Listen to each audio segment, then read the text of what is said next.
શ્રી ગણેશાય નમઃ।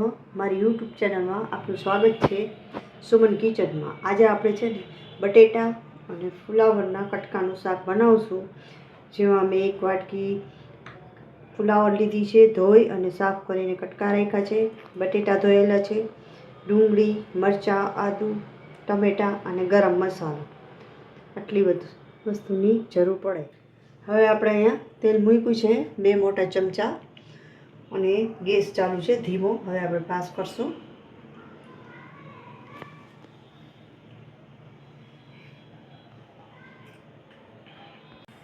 હવે આપણે સૌપ્રથમ ડુંગળી નાખશું।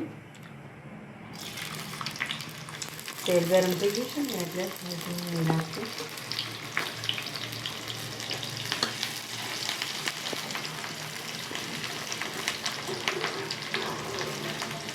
ધીમી આંચે एकदम हम गरम થવા देશું।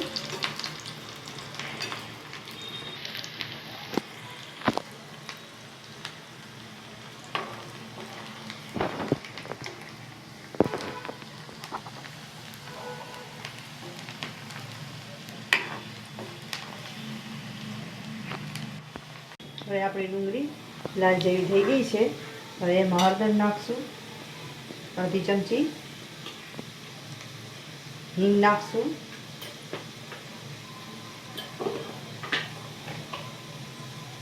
નમક નાખશું, આદુ નાખી દઈશું, ટમેટા, મરચાં મિક્સ કરી આ રીતે નાખી દેવાનું।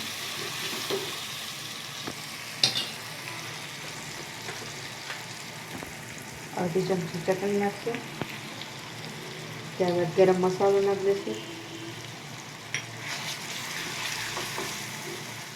મસાલો જરાક શેકાઈ જાય એટલે એમાં થોડું પાણી ઉમેરી દઈશું। આ રીતે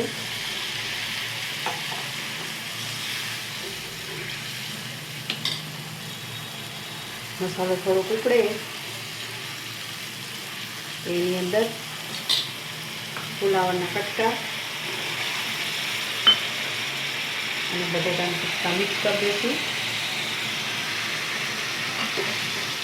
આ રીતે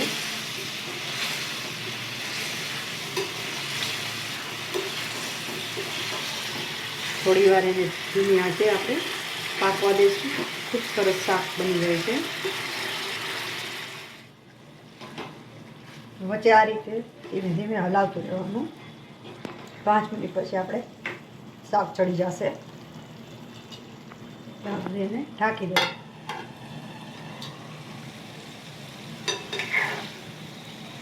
હવે તમે જોઈ શકો છો આપણું શાક બનીને સરસ તૈયાર થઈ ગયું છે, ચડી ગયું છે આ રીતે।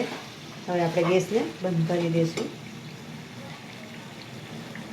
અને સેવ કરશું।